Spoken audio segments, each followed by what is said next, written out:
botta e risposta a distanza tra Silvio Berlusconi e Walter Veltroni su riforme istituzionali e legge elettorale. Il leader del centrodestra dice: con questa maggioranza non ci può essere nessun dialogo, anche perché imploderà a breve proprio sulla finanziaria. Replica il leader del Partito Democratico: continuerò a cercare ampie intese sulle riforme anche se il centrodestra dice no.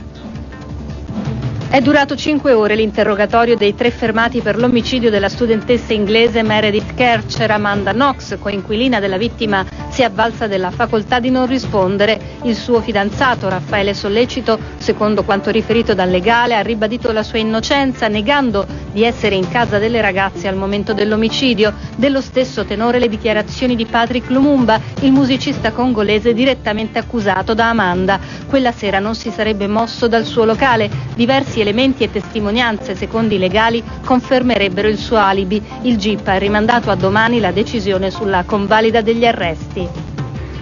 È salito a 6 il bilancio delle vittime per l'incidente dell'elicottero militare statunitense Black Hawk. Poco fa si è spento uno dei feriti. Erano 11 in tutti i militari a bordo. Erano partiti dalla base americana di Aviano, ma erano di stanza in Germania. Ancora sconosciute, secondo una nota ufficiale, le cause dell'incidente.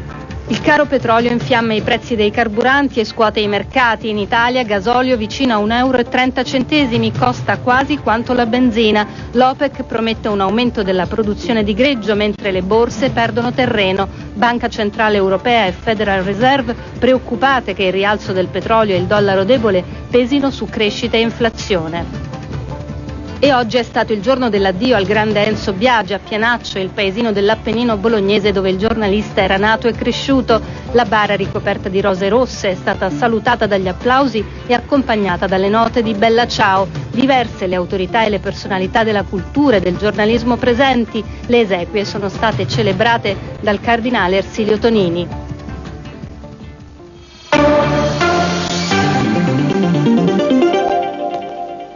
Buonasera e bentornati a TG2 Punto di Vista. C'è da vergognarsi ad essere di destra? Se lo chiede il giornalista Éric Brunet, uno dei volti più noti al pubblico televisivo francese, in un libro dal titolo inequivocabile, I tabù della destra. Libro da oggi nelle librerie di casa nostra con il sottotitolo La Francia a Sarkozy e l'Italia. A curare la traduzione, l'adattamento alla realtà di casa nostra è stato lo scrittore e saggista Angelo Mellone, che ha arricchito l'edizione italiana di 3 interessanti colloqui con Oliviero Di Liberto, Barbara Palombelli e Michele Serra. Buonasera Mellone. Buonasera. E buonasera Giuliano da Empoli, anche lei saggista e collaboratori di quotidiani prestigiosi quali Il Sole 24 Ore e Il Riformista. Buonasera. Buonasera. Dunque c'è da vergognarsi ad essere di destra. Tra poco cercheremo di rispondere a questo interrogativo, però prima andiamo a Parigi con Fabio Cappelli che ha intervistato l'autore del libro.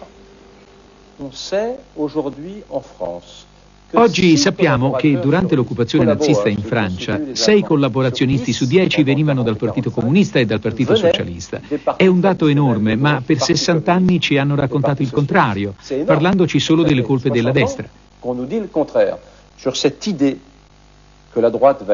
Su questa idea che la destra deve vergognarsi viene costruita una formidabile mitologia nel dopoguerra e la sinistra si impadronisce della cultura, dell'istruzione, dell'editoria, dei media. Più del 90% dei giornalisti in Francia si dichiara di sinistra. La destra è legata alla conservazione, al denaro e al potere. La presidenza di Sarkozy è una smentita a tutto questo? Certo, la destra non è necessariamente conservatrice e infatti Sarkozy è stato eletto sulla base di un programma innovatore, liberale, ma sta incontrando molte difficoltà di fronte alle resistenze del sistema. La Francia è il paese al mondo dove si lavora di meno, dove si fanno più vacanze, dove si entra più tardi nel mercato del lavoro e se ne esce più presto. Ci sono dei consigli che lei darebbe alla destra italiana? Le destre europee hanno trascurato la cultura e le idee nel dopoguerra. I moderati in Italia e in Francia si sono detti: la nostra competenza è economica, il resto non ci interessa e lo lasciamo alla sinistra. Ma è un errore che ormai va corretto. La destra deve sognare, deve essere un terreno di utopie, deve fornire grandi speranze ai giovani. Elle doit être un territoire d'utopie.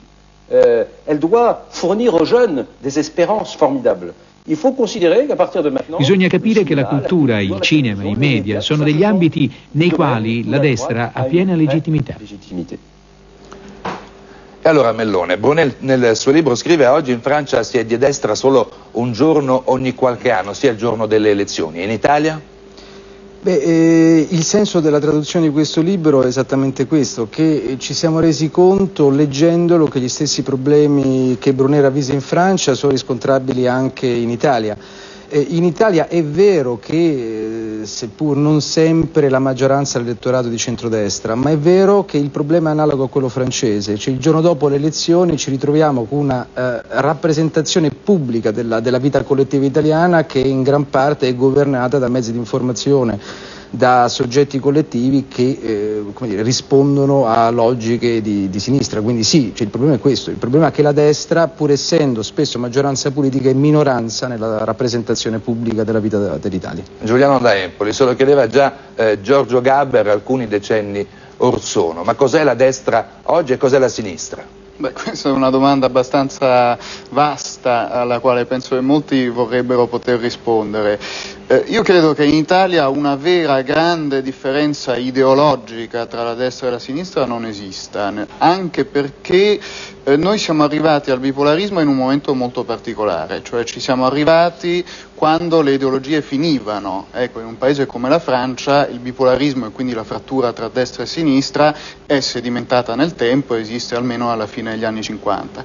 Da noi invece questa frattura inizia all'inizio degli anni 90, proprio nel momento in cui invece la barriera ideologica cade, e quindi la frattura molto spesso si fa a livello dei classi dirigenti di più per, non vorrei dire per caso, però per simpatie, per antipatie, il ruolo molto forte di Berlusconi ovviamente nello strutturare questa frattura, chi lo segue, chi lo ama, chi non lo ama dall'altra parte.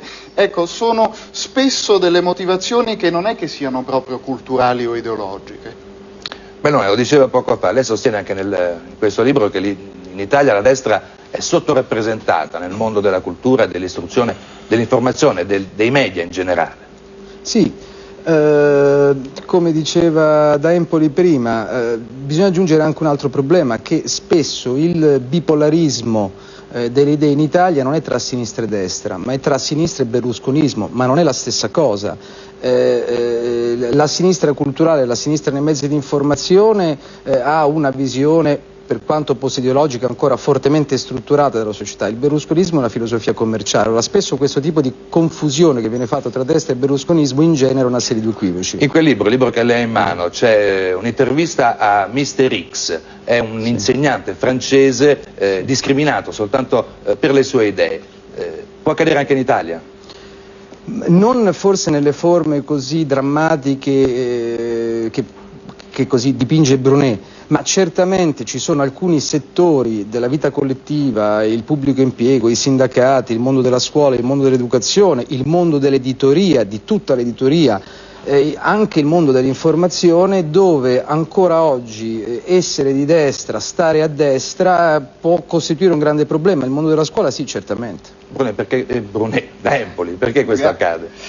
Ma io però, dunque, sul tabù della destra sono d'accordo, nel senso che per dire che esiste basta farsi un giro in effetti in molte redazioni, in molte università, in moltissimi mondi. Però, detto questo, non ci vedo un grossissimo elemento di scandalo, in primo luogo perché gli intellettuali, gli insegnanti, i magistrati, tutta questa gente qui sono dei soggetti come tutti gli altri e quindi rispondono agli incentivi, rispondono alle gratificazioni. La sinistra coltiva questi mondi e investe su questi mondi da moltissimi anni. Questo è un fatto indiscutibile. La destra ha investito tradizionalmente molto meno su questi mondi e quindi quello che succede è che diciamo, all'interno di determinate realtà effettivamente c'è una preponderanza abbastanza netta nei confronti della sinistra, però il tabù invece della destra forse esiste in questi mondi ma non esiste in altri, perché se uno va in giro tra gli imprenditori del nord-est invece forse c'è il tabù della sinistra. Ecco, è veramente una questione molto di fasce sociali alla fine. Torniamo a parlare della discriminazione. Quanto incide su tutto questo la storia del secolo scorso, a partire dal fascismo fino ad arrivare alla destra degli anni di piombo, in qualche modo considerata legata alla strategia della tensione, alle stragi di Stato? Ma, sicuramente rispetto all'esperienza francese la destra italiana somma su di sé un'altra serie di problemi che lei ha ben evidenziato. Io penso che comunque ci sia una grande frattura nella storia della destra italiana e anche dei suoi tabù, dei suoi complessi, del senso di inferiorità culturale che spesso c'è nei confronti della sinistra nel 1994. Nel 1994 in effetti con la Seconda Repubblica la destra politica ha trovato una piena legittimazione.